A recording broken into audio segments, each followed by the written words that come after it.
Hello, everybody. Thanks for joining our onX office hours for September.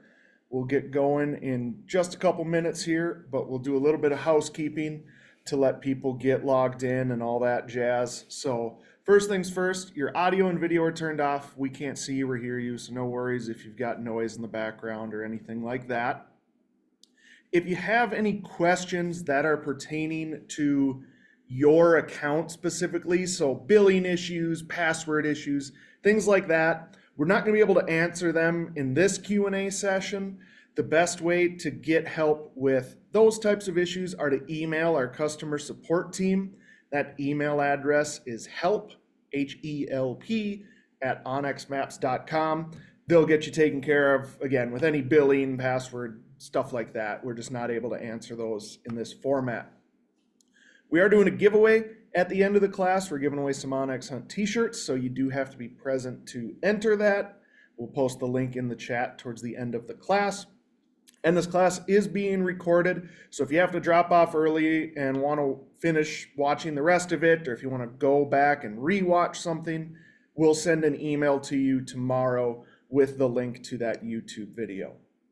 And with that, we can get into it. This is just a question and answer type class. I don't have an agenda or any sort of materials to present like in our other master classes if you've attended those.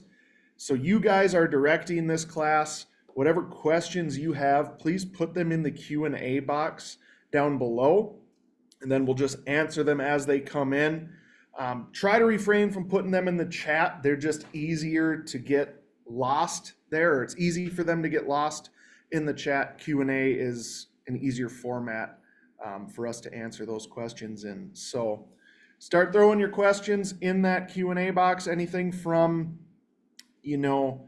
how to use different aspects of the onX Hunt app, any general hunting questions about drawing tags, cooking wild game, any of that is fair game. So we got some rolling in there. Joe asked, show me how to find the new path properties in South Dakota. Let me go to my app here and I will show you how to find those.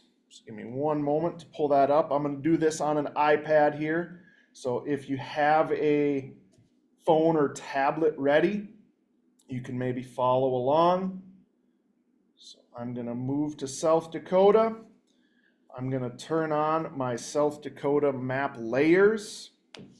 So I just tapped on Hunt Map Layers in the lower left-hand corner.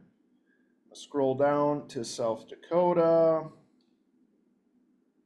Turn on South Dakota. So that's not going to turn all of the South Dakota layers on automatically.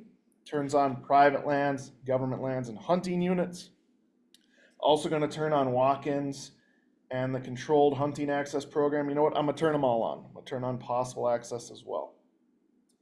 So those path properties, there isn't a way to highlight them to make them super obvious. You do have to kind of scroll around to look for them. And we might not have them in for this year already. That is something I should have looked up before the class. Let me see if I can find one. There we go. We do have them. So it's part of the walk-in area layer. You have to have that turned on. And then they'll all have this little badge that says path on them, Joe. So when I tap on this, it gives me the information about the private landowner, tells me this is part of the walk-in program, and it's part of the path, which is public access to habitat, is what PATH stands for. It's a pretty new program in South Dakota. I believe last year was the first year of it. For those that aren't familiar, it's kind of an extra incentive for landowners to open up their lands to public hunting, but there's also a habitat component to as well. So it's not like, some walk-in areas in some states, there's no habitat requirement. They can say, yep, this is open to walk-in hunting, and it might be a plowed field that has no real habitat, at least during hunting season, for animals. So these path programs are great areas. They have some sort of in South Dakota, people think pheasants or deer, it's going to have some habitat on that area. So pretty cool program. Check it out if you're hunting South Dakota, if you're not familiar. So you do have to turn on the walk-in area program layer and then kind of scroll around and move the map around to find those. Good question, Joe.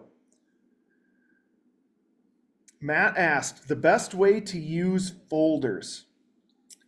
Best is a matter of opinion, Matt. There's a lot of different ways for using folders. One reason for using folders is if you're trying to share a bunch of content, a bunch of waypoints, for example, with somebody, instead of sharing them individually, like share this waypoint and then this waypoint and then this waypoint, you can put them into folders. I have some here on this test device. So let's say I have this Iowa property folder and I want to share that with a friend who's going to come hunt with me, and I want them to see where our stands are. I can put all my content into a folder, hit share, and then email or text that folder to them so they get it all at once.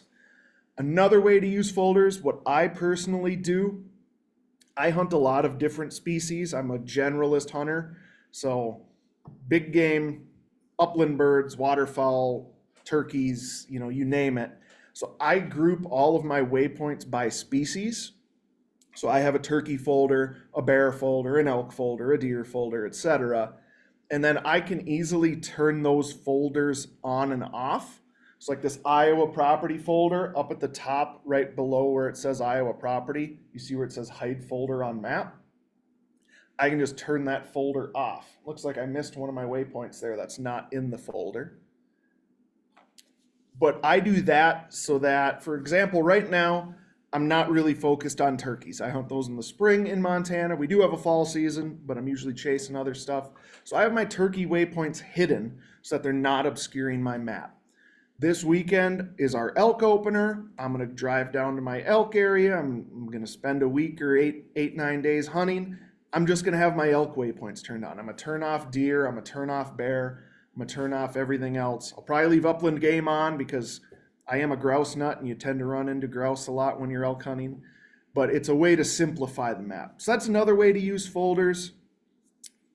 Some people will do it by year and they'll have a 2021 folder, a 2022, 23, etc., so that they can turn it on and off by year. So there's no real one best way. It depends where you hunt, how you hunt, what you hunt. Take a look at folders if you haven't used them before and just kind of mess around with them. Maybe you find that they're not useful. That's okay, and you don't want to use them. No problem. But if you kind of develop a system and stick to it, they can be very helpful. Let's see. Dennis asked, where can I find elevation? So in the upper left-hand corner of my map, it's tough to see because of the map right now, but you can see it's showing my elevation, 3,229 feet. Might not come across on your end through Zoom here, but I can see it on my tablet. So that's how you can see elevation at your location. That scale bar in the upper left corner only shows elevation at your location. And there is a setting in your settings menu where you can see it just disappeared on my map. When the map is idle, when you're not moving it, that disappears just to declutter the map a little bit. You can change that setting so that it shows all the time, but now you can see as I move the map, it again tells me what that elevation is. There we go. If I zoom out, you can see it a little easier. Another way, if you want to see the elevation at another location, is to place a waypoint. So I just tapped on that waypoint that's highlighted on my map, Jack's ladder stand. It gives me the elevation there as well. So to me, that's the easiest way. You can also look at the topographic map. If I turn on the topo base map and then, just use kind of old school way, it's not as precise, but I know, hey, the peak of this mountain is going to be 7,260 feet, give or take, something like that. Good question. Let's see, Bill asked, will the glitch in the Android format where it zooms out after selecting a waypoint? And then didn't quite finish the question.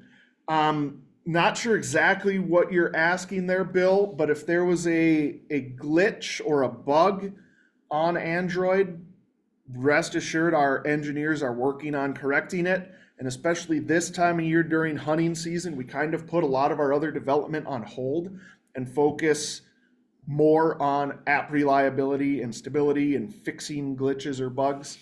So if you are seeing something, Bill, you can always email us, help@onxmaps.com. Sometimes there is something we're not aware of, and that helps our engineers get on it faster. But otherwise, if it's a known issue, they're working on it, and they'll get it fixed as soon as possible. Robert said, adding all roads and trails. So a lot of roads and trails are on by default. So I'm in Missoula here. You see some of the street names. You see Highway 12 right there. Those are part of the base map. So those are on by default.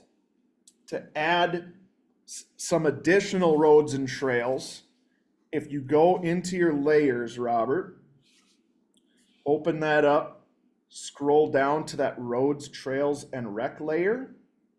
There it is right at the top of the menu. Turn that on, or open that up, I should say. Your trails and recreation sites layers should be turned on by default. Of course, they can get turned off, but I would have that turned on for sure. And then this motorized roads and trails, that's those purple roads you see on my screen. That's one I recommend everybody turn on and just leave on. I never turn it off. It doesn't really obscure my map like some layers can that you might want to toggle on and off. But that's how you turn them on and off, Robert, is just in the roads, trails, and rec layer. You can toggle them all on and off that way. Let me go back in there. I accidentally closed the menu. So here's what it looks like without the trails and trail slope. This is kind of a recreation area, but there's a lot of trails to highlight. You can turn on the trail slope. I like having that one on as well, so I can easily tell how steep stuff is. All right, question from Steve. What game cam does onX work with, and explain how that works? So we have 3 brands of game cameras or trail cameras that integrate directly with the onX Hunt app. Those 3 brands are Bushnell, Exodus, and Covert.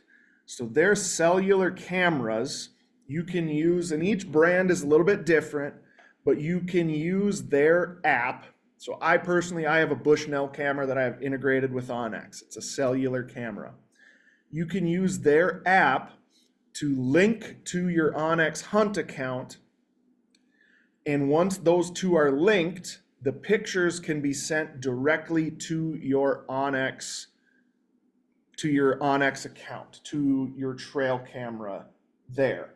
So this is a trail camera icon I've placed. Now this is just a test account. Unfortunately, I don't have any cameras linked to this account, but this is a trail camera I just added as a demonstration in a previous class.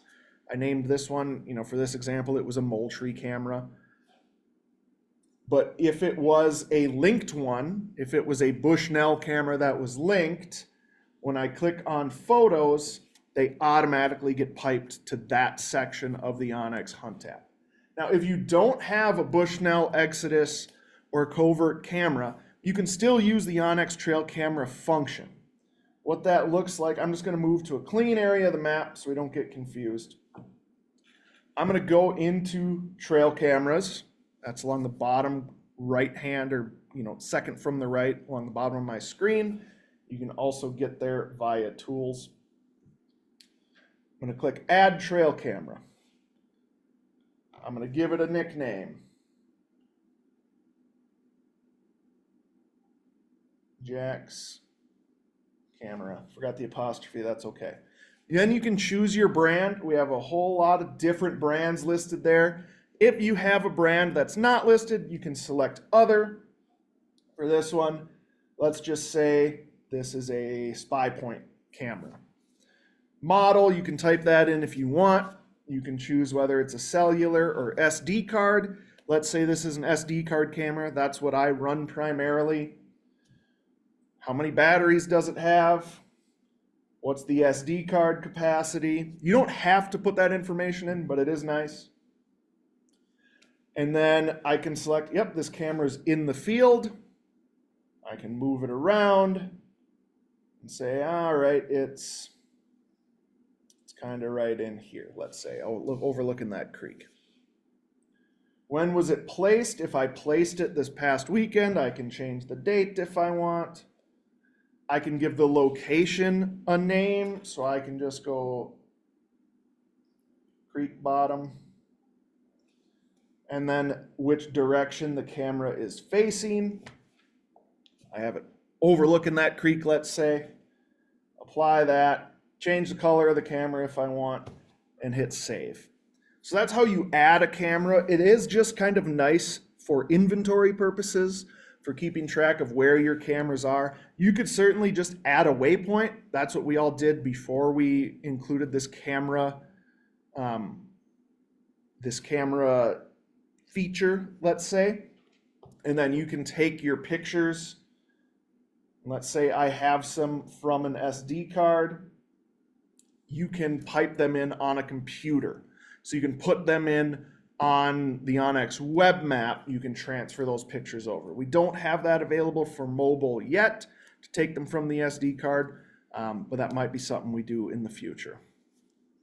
So hope that helps answer your question there, Steve. Let's see, Danny asked, having a hard time identifying private land in Arizona.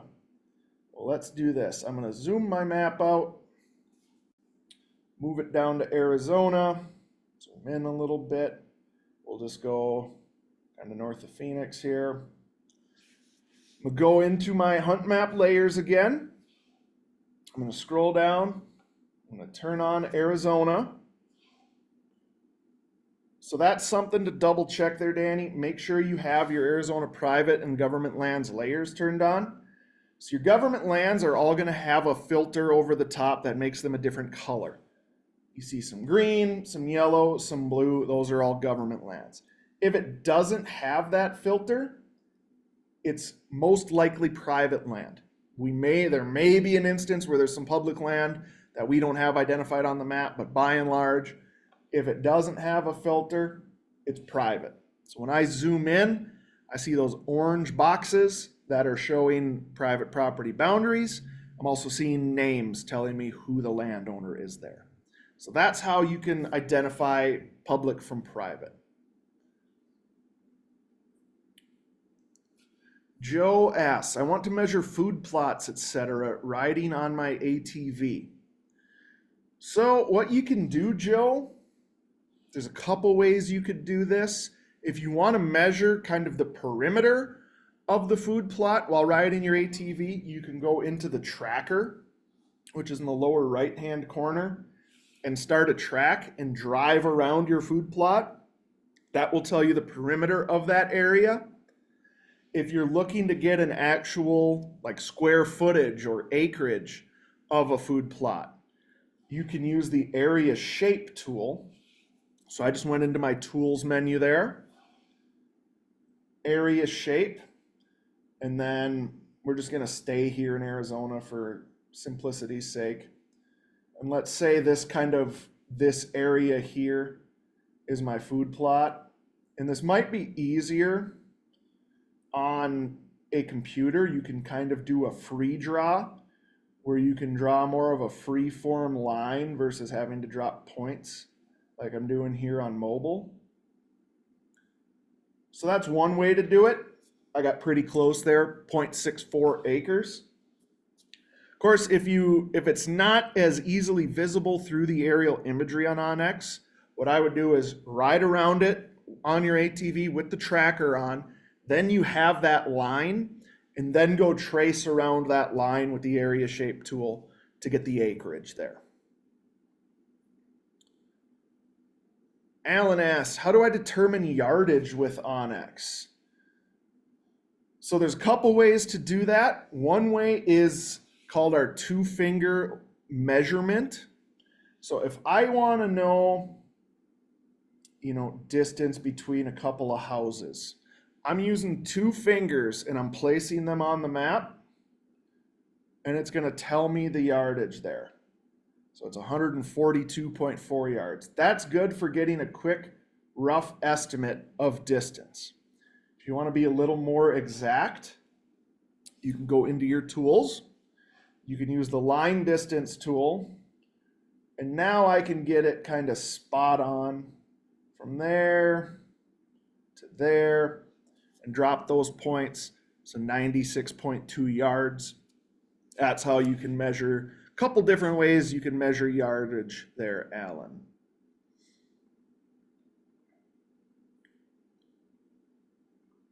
Let's see.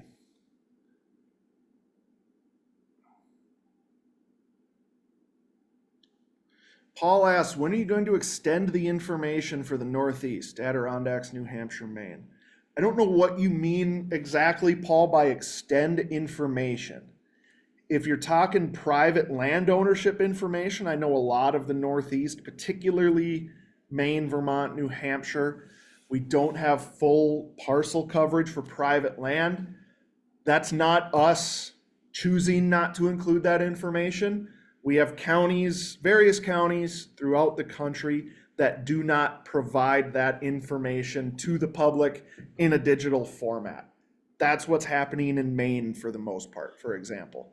Especially in the rural areas, the counties and townships either don't have that information digitized, or if they do, they may not share it with entities like onX Maps. Some states have different laws about how that information is made public.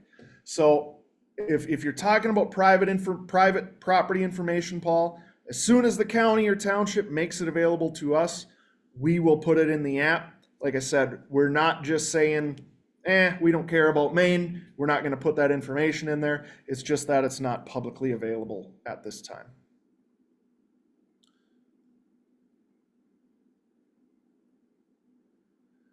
Jason asked, is there a way to draw straight lines when sketching areas? Yeah, just kind of what I showed there by using the line distance tool is how you can draw a straight line. So if you go into your tools, go into line distance, and I'm just tapping this button that says drop point. That's how you can draw straight lines.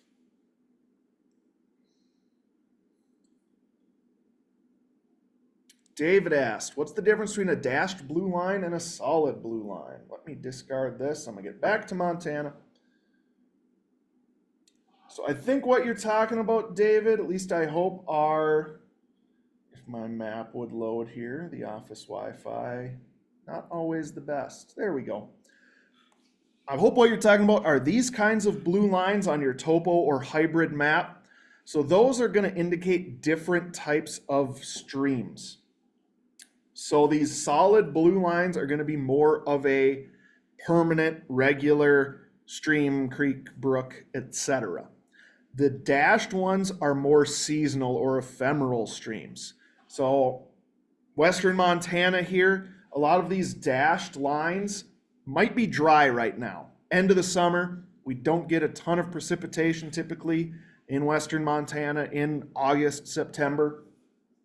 Pretty dry. So those might not have water in them. If we go back to April or May, pretty good chance they have water during the spring runoff. So it just kind of gives you an indication of the size of the stream and whether or not it's likely to have water in it. Again, you got to be a woodsman, think about the time of year. But something like this, Rattlesnake Creek, water in it year round, unless we're in an exceptional drought. These smaller ones, these dashed ones, probably only going to have it, in the spring or after a big rain event.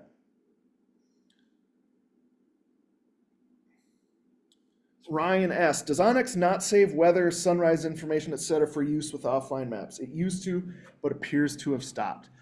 I believe that is a current bug right now, Ryan. You're right. It used to retain that information when you would query the weather, like I'm going to do here. And then if you were going to go offline, it would kind of remember the last time it pulled that info. Right now, it's not doing that. That is a bug. I will mention it again to our engineers because we are in a lot of states, hunting season is rocking and rolling. So that is information we need as hunters. So apologies on that, Ryan, but we'll work to get that corrected. Let's see. Ronald asked, have my first Coues whitetail hunt in November in southwestern New Mexico. Any advice on hunting these gray ghosts? You know, Ronald, I've never hunted Coues deer. I know some people who have. November, I think, will be a little bit pre-rut. I think they typically rut December, January. Maybe depends where you are. I've known people who've sat water, especially if you're in an area where there's not a lot of other water. Southwestern New Mexico, I would guess, is pretty dry. Haven't set foot there, but if I know anything about New Mexico, especially the Southwest, you know, a lot of people will find a cattle tank, find a natural pond, some sort of water source, and just set up shop and sit there. If you have the patience to do that, I think it's a pretty darn effective tactic. The other thing is binoculars on a tripod, especially a tripod, to be able to be more stable. Like you said, they're gray ghosts, they blend in, they're small. It's not like an elk that you can spot from a mile away with your bare eyes. So I guess kind of choose, are you the sit and wait, look, sit water type? I think that's a pretty effective tactic.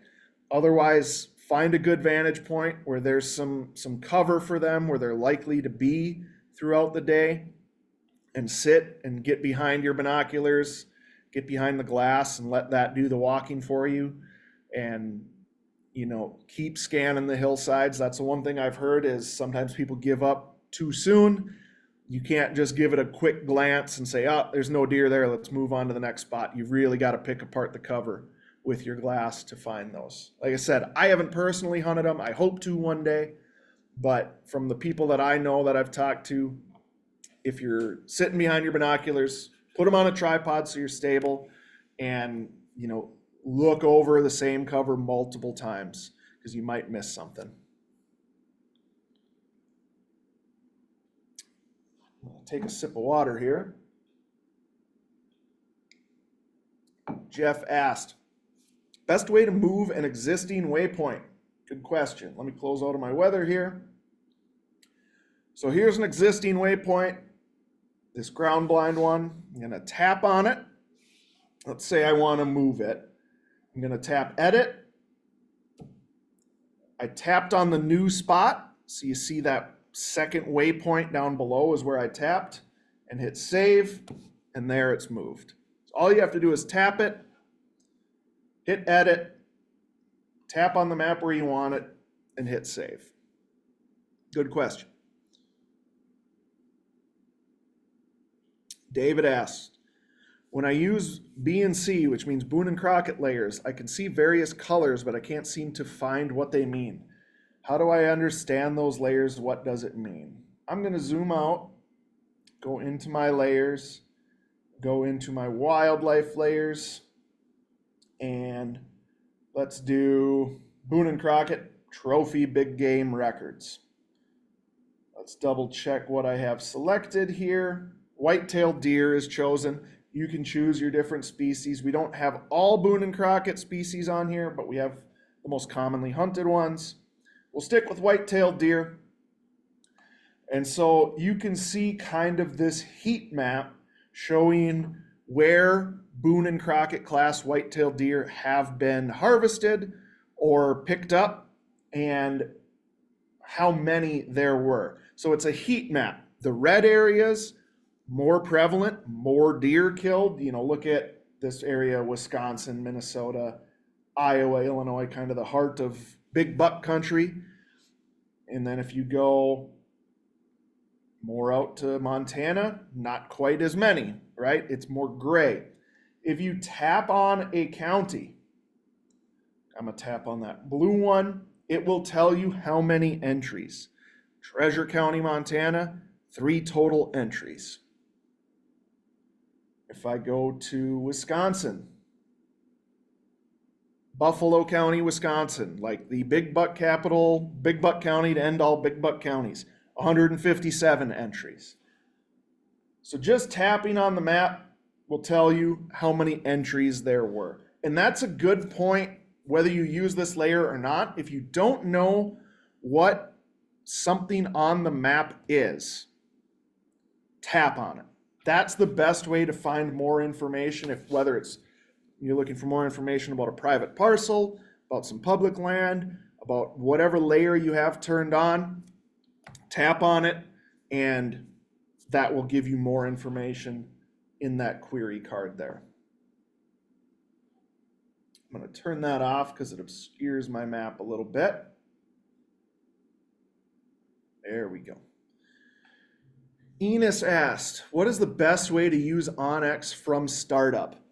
That's a little bit beyond the scope of this class. The first thing I would say, Enos, the best way to learn how to use onX is to spend time in it. The more you just monkey around with it, the more you tap on stuff, the more you turn features on and off, the faster you're going to learn. There's nothing you can do to break this. There's nothing you can do that can't be undone. So don't worry about turning something on that you can't turn off, and vice versa. I will also give a plug for our onX Hunt 101 masterclasses. We do those every month. And so our next one, I believe, is September 30th. So towards the end of this month, we're doing a 101. That is, in my opinion, one of the best ways to kind of jumpstart your learning curve and to get up to speed. We run through how to use layers, offline maps, waypoints, tracker, all that different information. Besides that, Enos, check out the layers. That's really the heart and soul of this app, is all of our different map layers that you can turn on and off. Spend some time playing around with those. I think that's the best way to get started. David asks, how to delete rangefinder waypoint on your phone? So if you have a waypoint that you marked through your rangefinder, through your Loophole or SIG rangefinder, the way to delete it is the same as you delete any other waypoint. So I don't have any of those rangefinder waypoints on this account, but if I wanted to delete a waypoint, I tap on it, I hit edit, delete. So tap on the waypoint, hit the edit button, hit the delete button, David. That'll get rid of it for you. William asks, I drew the Montana big game combo tag for this year.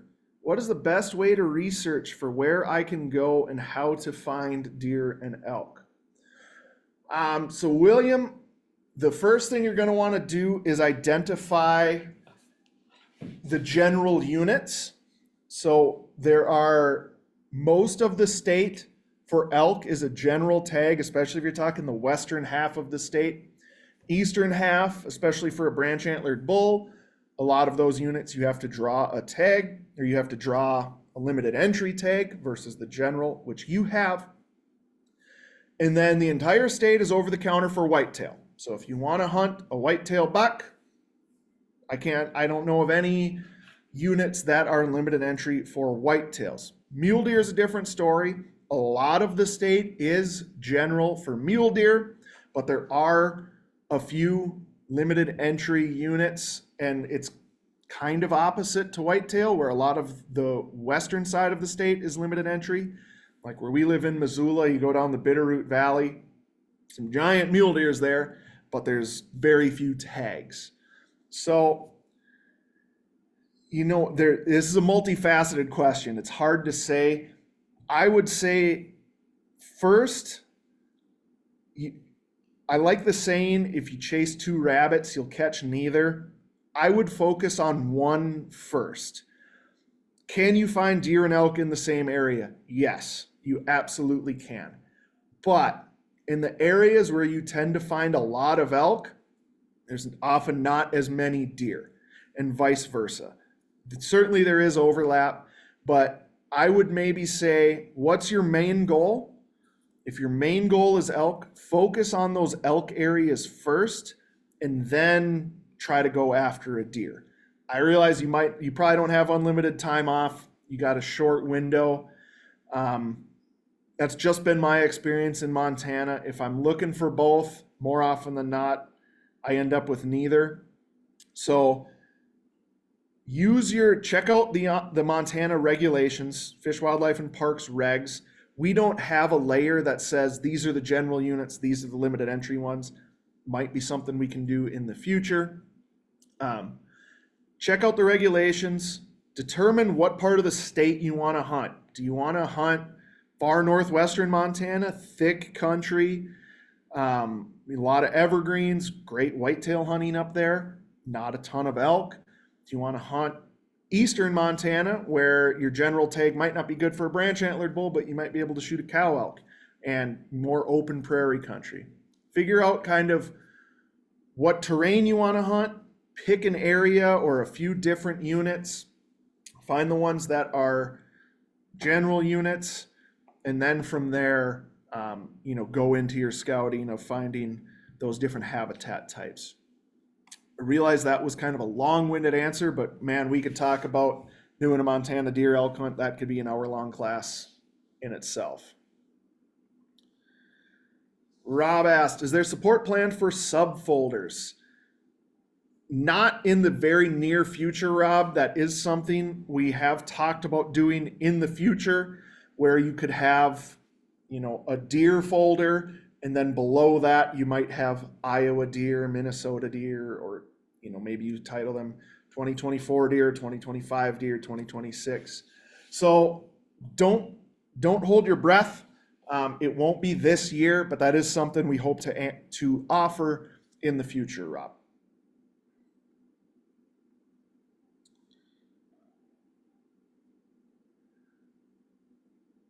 Let's see, Brian asked, when utilizing TerrainX, it seems that my regular onX looks completely different. If I want to download a map for my upcoming elk hunt, do I need to make sure I am not in TerrainX? You don't need to make sure you're not in TerrainX, Brian, because you can't download an offline map in TerrainX. You can only do that within the regular onX hunt, either web map or mobile app. TerrainX isn't available on mobile, period, right now. We hope to have that available in the future.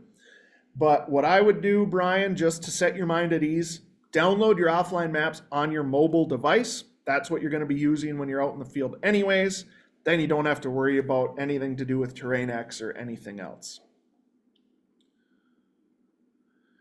Dave asked, can you check wind direction? Yes, you can. So a couple ways to do that.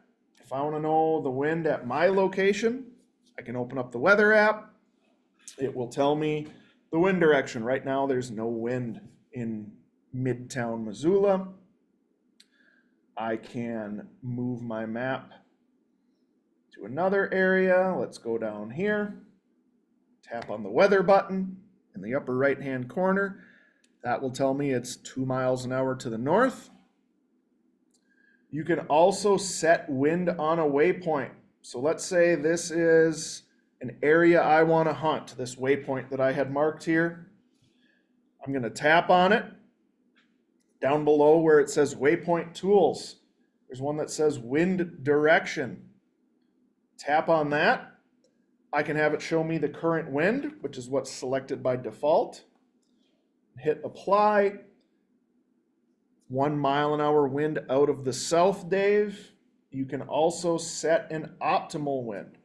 So if I tap on the waypoint again, tap edit, set the optimal wind. Let's say this is a deer stand and I only want to hunt it on north, northeast, and east winds.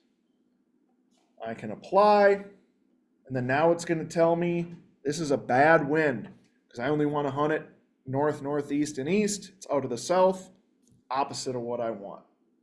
There's a couple different ways to check that, Dave. Rob asks, do you know when onX will support cutty-back cell cameras? So it's a good question, Rob. As far as other cell camera companies, it's not necessarily a when, it's an if.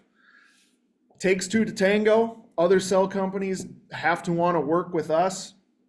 There is kind of that give and take from each side to be able to get what they want, to be able to do the work necessary to link everything together. We would like to integrate with as many different companies as we can. It takes the other company to want to integrate with us, of course, to be able to do that. So I don't have any specific information on cutty back. I do agree they do have some cool functionality. They've got some cool features that Cuddyback offers. So I can't say if or when we'll integrate with them, just that we are trying to work with as many different companies as we can.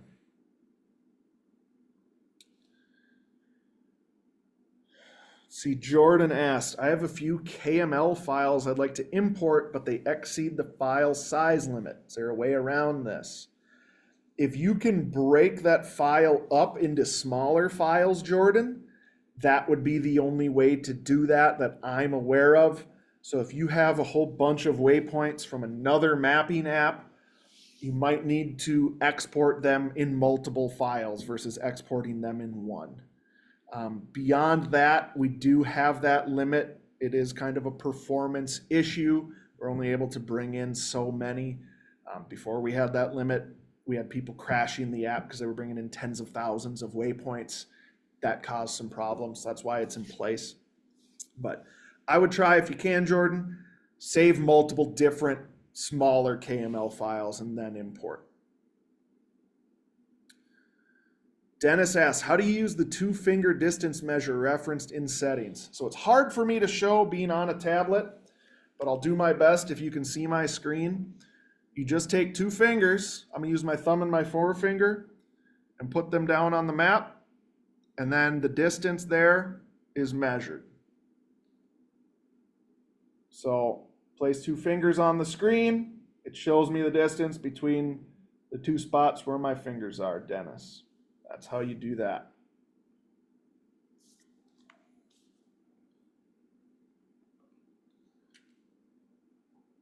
George asks, is there a way to connect with other friends while hunting so we would know exactly where each other are? At this time, there's not, George.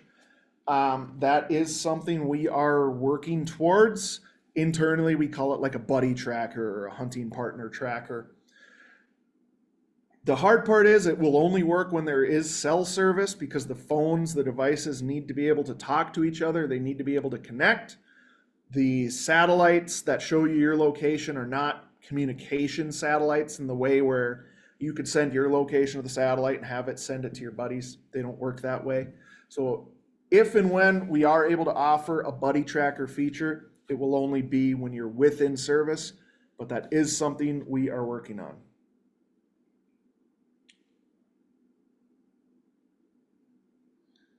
All right, what are we at for time? We got about 15 minutes left. There's a bunch of questions in here. I probably won't get to all of them. I'll get to as many as I can.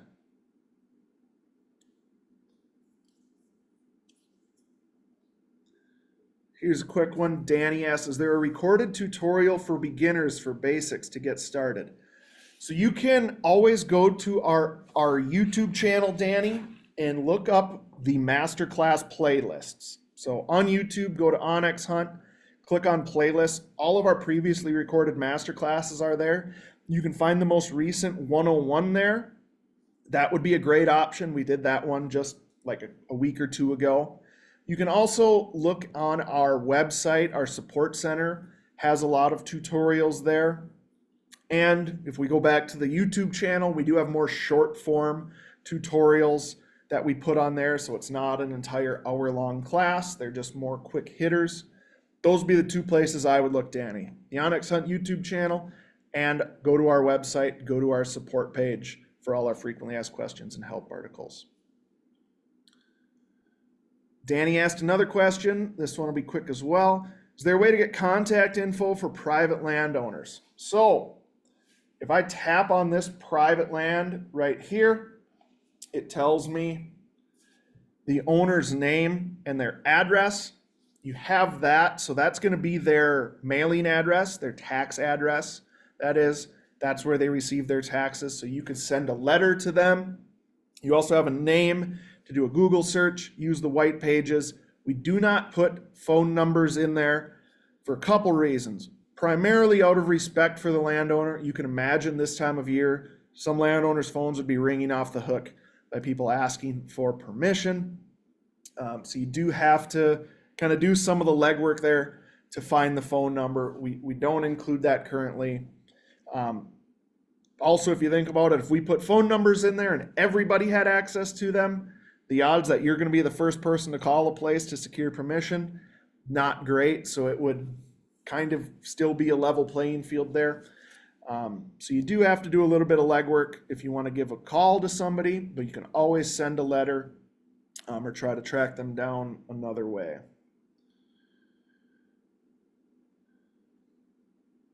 Let's see. Jason asked, on a created area, is there a way to delete one of the points if not needed? While after an area is saved, Jason, there's not. While you're creating it, yes. So if I go into my tools, go into area shape, and I start dropping points, and I say, oh, didn't mean to do that last one, I can tap that undo button and drop another point.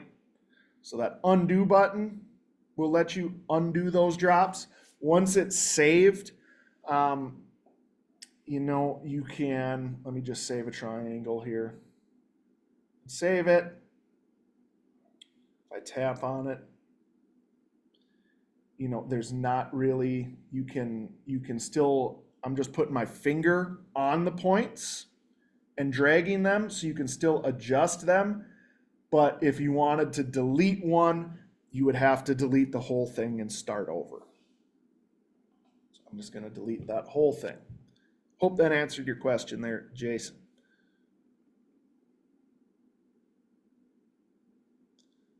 See, Thomas asked, has there been discussion on creating a mentoring platform family plan to allow us to teach the young ones without having to share my waypoints?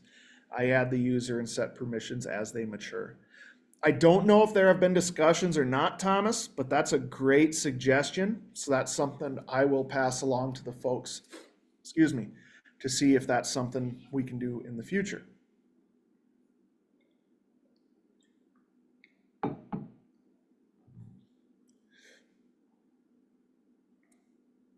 Scott asked, is there a centralized legend or key where you can identify symbols across all applied layers without needing to click into each one at a time?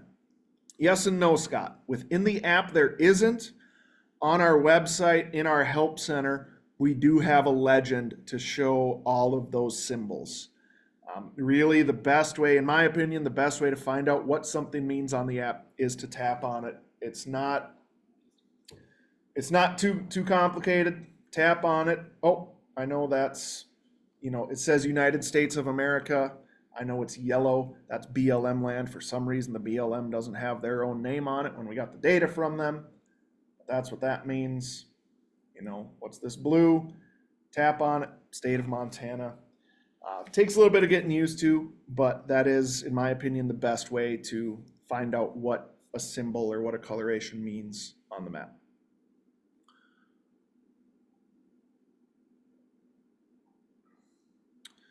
Chris asked, how do I link my Tacticam XB to onX? So like I mentioned before, Chris, the three camera brands that integrate with onX currently are Exodus, Covert, and Bushnell. Tacticam does not directly integrate with onX at this time. William asked, is the SIG rangefinder interface live now? It is, William. So you need to make sure your SIG BDX app is updated to the most recent version. When you have that updated, you will be able to integrate your SIG rangefinder, as long as it's a compatible one, as long as it has that BDX compatibility, you'll be able to link that to onX and drop those remote waypoints using your SIG rangefinder. I've been talking too much. Using your SIG rangefinder to drop those onto your onX map.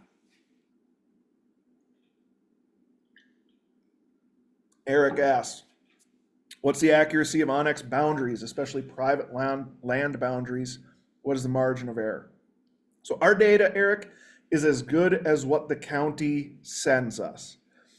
So I used to, in a different role at onX, I would work with counties to acquire their data and ingest it into our system and eventually get it over for processing and inclusion in the map. And counties usually send us that data with the disclaimer that it could be off. A lot of counties would say 25 to 50 yards. Most of the time, it's much closer than that. It's not survey grade. onX is not a survey tool. If you have a boundary dispute with a neighbor, we'll get you close. But if it's his fence is 2 feet onto my property, you're going to need to be, hire a survey crew to determine that exact location. Usually we find ours are within 5 to 10 feet. So for hunting purposes, plenty in most cases. Do use some common sense. If you are out hunting and you see a fence and you're like, oh man, that thing looks like it's off by about 5 feet, I would still abide by the fence that's on there. Now, there have been some unscrupulous landowners that have moved fences hundreds of yards onto public to try to, they're basically stealing, right? Not very common. Most landowners are fantastic, but we've had stories written in from customers who said, man, you guys were showing property 300 yards beyond this fence. I called the game warden or I called the sheriff and they verified that, yep, this fence is illegally on public land. You're good to go. If there is a question, I would recommend checking with your local county, with your local sheriff or game warden if you think there is an egregious discrepancy. If you see something that is more minor, I'll show you how to do an error report. So I'm just going to take this parcel right here and tap on it. I have no reason to believe there is an issue with this property, but let's say there was. I tapped on it. Along the bottom, there's an option that says report an error. Yours might say feedback, depending on what version you're on and what platform. But if I tap on that, it's a private land error. I hit next. The boundary line is incorrect. I hit next. I can say shifted to the north 50 yards, whatever it is. The more information you can give us, the better, and then report that error. It will get sent directly to our GIS team. They will verify with the county, and once the county verifies with us what the correct boundary is, they will get it corrected and we'll shoot you an email. There was a question in there about roads as well. Nolan asked about how to report. There's an issue with, we're showing a road incorrectly. Same process. Tap on the area and report that error. Danny asked, how do you share waypoints with friends? Let me find a waypoint to share. So let's say this is a waypoint here I want to share with a friend. I'm going to tap on this waypoint. Along the bottom of my screen, there's a button that says share. Tap on share, share with link, and then your phone will have the option to text, most likely. This is a tablet that doesn't have cell signal, so it doesn't give me that option. But you can text or email that waypoint, send it over to them. They'll get a link on their side. When they click on it, it will ask if they want to add it to their map. They say yes, that waypoint will be added to their map. William asked, what's available within onX for Mexico? I see Canada is now included with Elite. So we don't have much in Mexico, William. You can still see the satellite imagery there.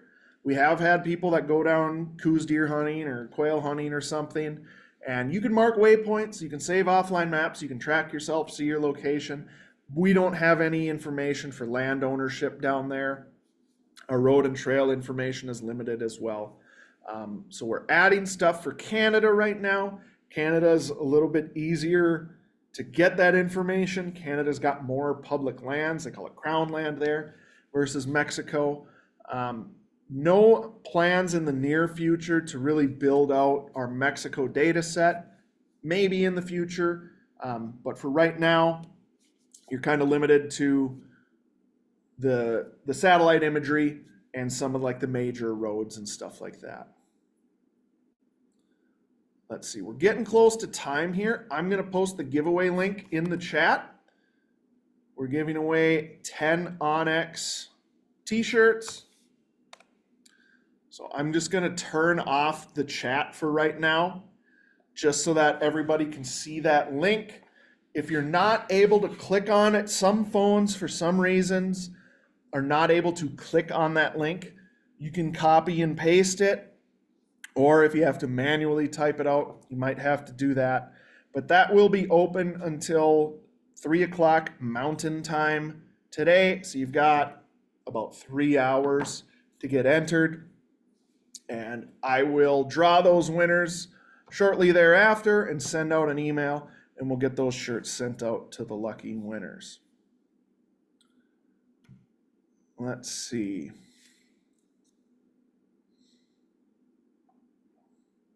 Barry asked about compass declination. Is the onX rangefinder compass laid on grid north? So your question might be a bit above my head, Gary. I know we do use True North. I should have looked that up. He said he corrected his magnetic azimuth negative 12.3 on my last hunt, and it seemed to work. Just wanted to clarify this. Good question, Barry. I gotta admit, it's a bit above my head. If you email us, help@onxmaps.com, our customer support team is better equipped to answer that than I am. So shoot us an email or give us a call. We also have phone support. You can find our number on our website or by Googling it. And they'll be able to take care of you there, Barry.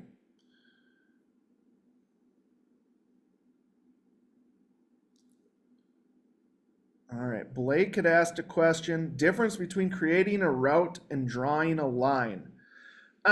There's not a major difference in that, Blake, to be perfectly honest. Creating a route is just a little bit of a shortcut versus doing a line draw. So if I go into my tools and I want to build a route, let's say I'm going to start at the onX office here.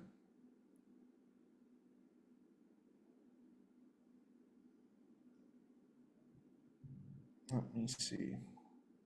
Now my tablet's not wanting to do that. There we go. So that's my starting point. And let's say I'm going to go down the Bitterroot Valley and I want to get up to this fire lookout.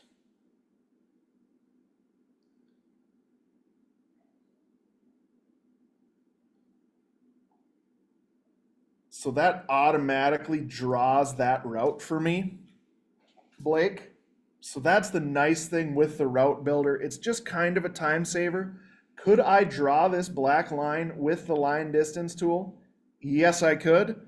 It's just a lot easier to do that route builder. It's automatically going to take you along the road the quickest way to that area. So that's, to me, that's the main difference. When I'm out hunting and I want to find a way up a ridge, for example, I kind of want to lay out my path in a much smaller scale versus this 70-mile line. Then a lot of times I'll use the line distance so I can pick, where I want to hike up so it's not super steep. That's when I use the line distance. When I'm driving, I use the route builder more often.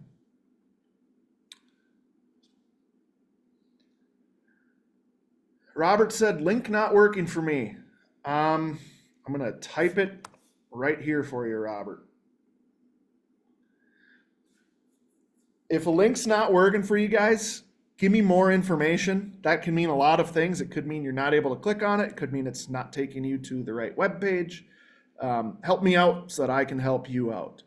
But we are about at time here. So go ahead, click on that link or copy and paste it. Or if you have to write it down and type it into a browser manually, do that. We do giveaways at just about every class, so if you don't win this one, tune into the next one. We give away different hats and t-shirts and stuff like that. And with that, I do want to thank everybody again for joining us this afternoon. We're going to do more office hours. We're going to have one in October that's in the evening, just to try to get it to be a time that's more convenient for a larger number of people. Check out our other deep dives and one-on-one master classes we have coming up. We have some cool stuff. You will get a survey at the end of this class just asking how we did. There is a question in there where we ask for, hey, what topics would you like us to cover in master classes? So if you would like to see a class on, hunting chukar or black-tailed deer or you name it, any other type of topic, if it's a specific feature of the app, hey, I want to know more about using offline maps or something like that. let us know. That helps us choose the direction of these classes and kind of the course offering moving forward. With that, my voice is about to give out here after talking for an hour. So I want to say good evening or good afternoon. Have a good rest of your day, everybody. It's September. Hopefully some of your hunting seasons are open. If they're not, they'll be open soon. So make sure you're out there practicing and preparing, and hope everyone has a great season.